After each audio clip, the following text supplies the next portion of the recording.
Welcome back to another episode of Fisticuff Central, where we're going to be covering the UFC Vegas Cannonier versus Caio Barralho fight breakdown. This was a fun event with a fantastic main event, so let's just get right into it. So Cannonier faced Caio Barralho, and how did the fight play out? It was an absolute banger.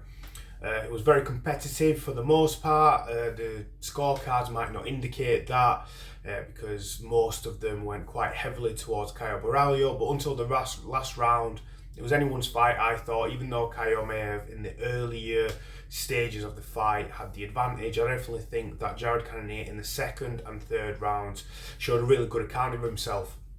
Landing some really powerful strikes. And yeah, I mean, when he actually got the combinations going, Jared was really powerful. The problem was he was quite hesitant at times.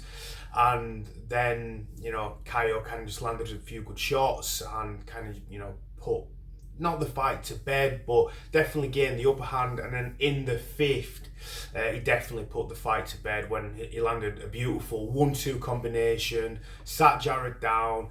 I mean, some referees may have stopped that fight, in my opinion. I'm happy that they didn't. It's probably a little less tough of a pill to swallow for Jared not getting TKO'd. And yeah, I mean, what can you say? It was a lot of fun to watch, right? So Barralho, like, this kid, he's kind of like, I mean, I don't even. Just thinking about it still makes me happy. It was so good to watch, a fight like that, because it's not every day you get to watch a main event that over delivers, and this one most certainly did.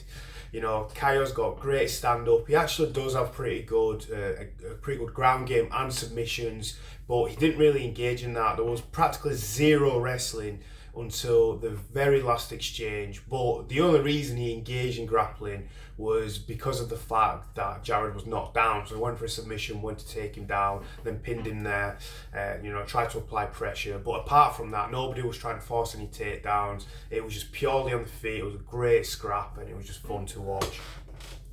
So where do both fighters go from here? For Jared, it's a tough one, tough pill to swallow.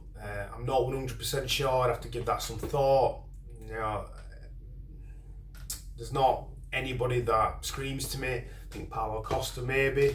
That could maybe be a fun fight. Both guys are kind of sluggers. Could see a knockout there. And Barralho, I think he's going to be up in that top 5. There's a few people scheduled. I don't think he quite deserves a title shot. Whitaker and Hamzat are going to be fighting. Drickus doesn't have an opponent, but it's looking quite likely that's going to be Sean Strickland, according to Dana White and other sources. So time will tell where both fighters go from here.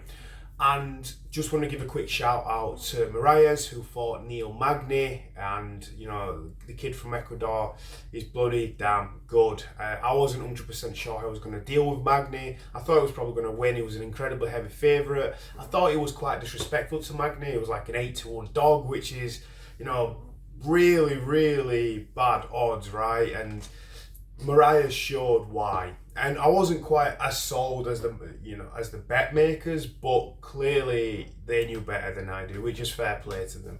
I think Magny kind of stalled a little bit, but on the feet he wasn't really having a lot of success. He started to get his legs pieced up quite early on in the fight, and then that, the spinning elbow to get out of that and then finish the fight, to get out of the clinch, up against the fence, it was brilliant. So I felt like Moraes deserved a shout out, because he is now a top 15 contender in the welterweight division. So we'll be seeing big things from him, I am sure. So that pretty much covers it.